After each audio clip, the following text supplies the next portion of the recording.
They tried to shut his music down. 5 minutes before the city realized it already belonged to him. The subway platform echoed with a rhythm that didn't sound like noise anymore. It sounded intentional, controlled, alive. Marcus sat on a worn wooden bench near the tiled wall, a small keyboard balanced on his lap, fingers moving with a quiet confidence that didn't ask for attention but earned it anyway. The notes flowed smooth and layered, not rushed, not forced, like they had been waiting for the right moment to exist. People passed by at first without stopping. That was normal. Commuters were always in a hurry, always focused on where they needed to be next. But something about the melody started to slow them down, even if just for a second. A few turned their heads. One person stopped completely, then another. Marcus didn't look up, he never did while he was playing. His focus stayed on the music, on the way each note connected to the next, on the feeling behind it, because for him, this wasn't performance. This was expression. A man in a suit paused a few feet away, listening longer than he probably intended. A woman lowered her phone slowly, her attention pulled away from whatever had been on the screen. The sound carried through the platform, soft but clear, cutting through the usual noise of trains and announcements. Then came the interruption. "Hey, you can't play here." The voice was sharp enough to break the flow instantly. Marcus's fingers stopped mid-note, the sound fading into the tiled walls as silence replaced it. A security guard stood a few steps away, arms crossed, expression firm. "This isn't a performance space," he added. Marcus looked up slowly, his expression calm, not surprised. "I've been here before," he said. "Not today," the guard replied. "You need a permit." Marcus nodded once, even though he knew that wasn't the real reason. He had seen others play here before, seen different reactions, different levels of tolerance, same space, different response. Around them, a few people lingered, unsure whether to stay or move on. The moment felt unfinished, like something had been cut off before it could reach its end. Marcus closed the small keyboard gently and stood up, adjusting the strap of his bag over his shoulder. He didn't argue. He didn't push back, because moments like this weren't new. He stepped away from the bench, the crowd slowly dispersing, the platform returning to its usual rhythm like nothing had happened. But something had. It just wasn't loud. Marcus made his way up the stairs and out onto the street, the city noise greeting him with a different kind of energy. Cars moved fast, horns sounded in the distance, people walked with purpose. He paused for a second on the sidewalk, then looked across the street. The building stood tall, glass reflecting the afternoon light, clean, polished, exclusive. A banner hung near the entrance. "Private auditions today."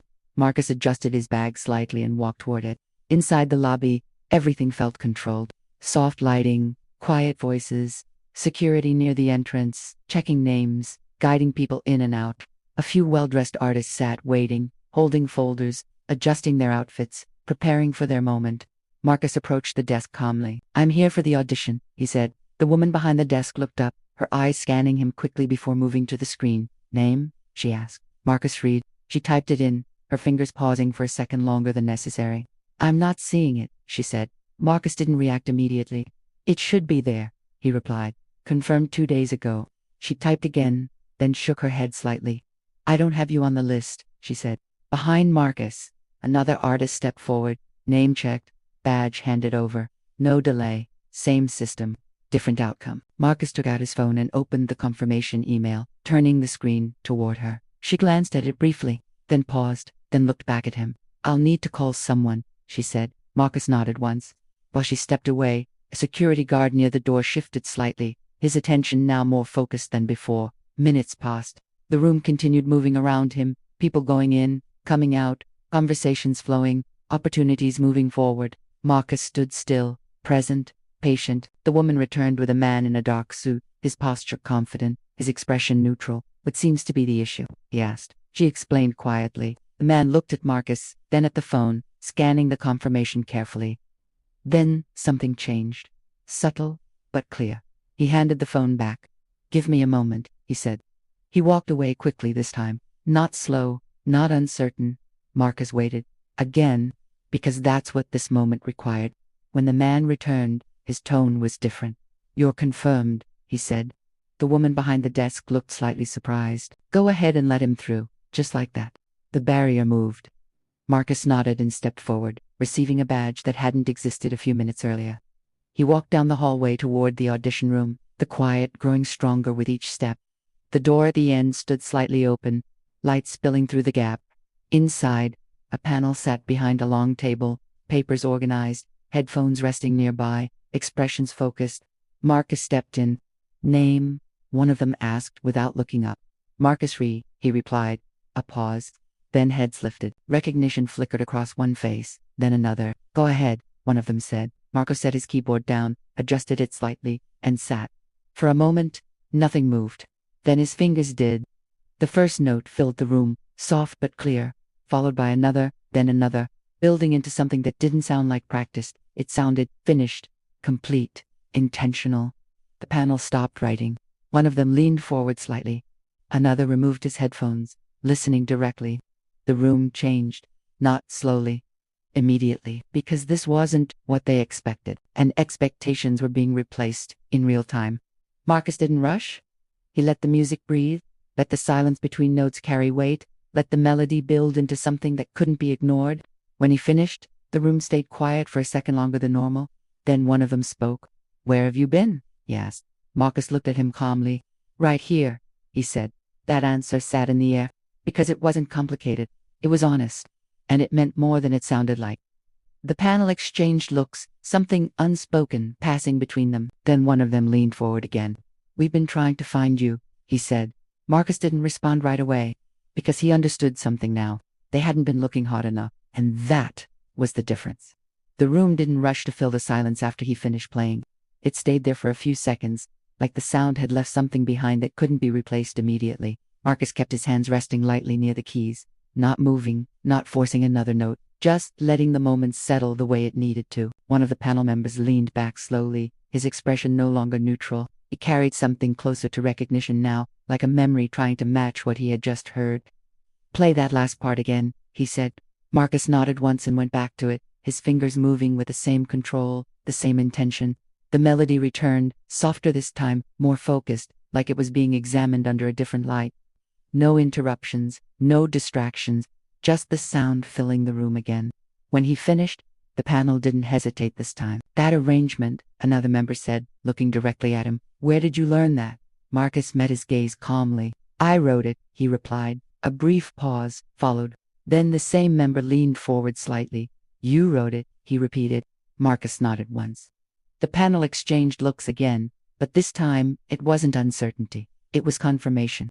One of them reached for a folder on the table, flipping through a few pages quickly before stopping on something specific. This piece, he said, turning the paper slightly, it's very similar to something we've been trying to track down. It was submitted anonymously months ago. No name, no contact. Marcus didn't react immediately. He just looked at the paper for a second, then back at them. Yeah, he said quietly. That was me. The room shifted again. Not loudly, but completely. Because now it wasn't just about what he could do in front of them. It was about what he had already done without them knowing.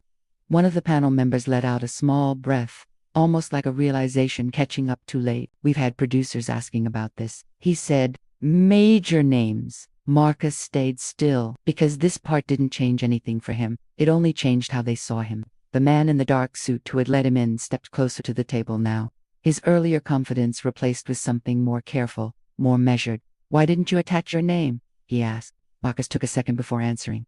I sent it in, he said. No one responded. The words weren't sharp. They weren't accusing. But they landed heavier than anything else in the room, because they pointed directly at what had been missed.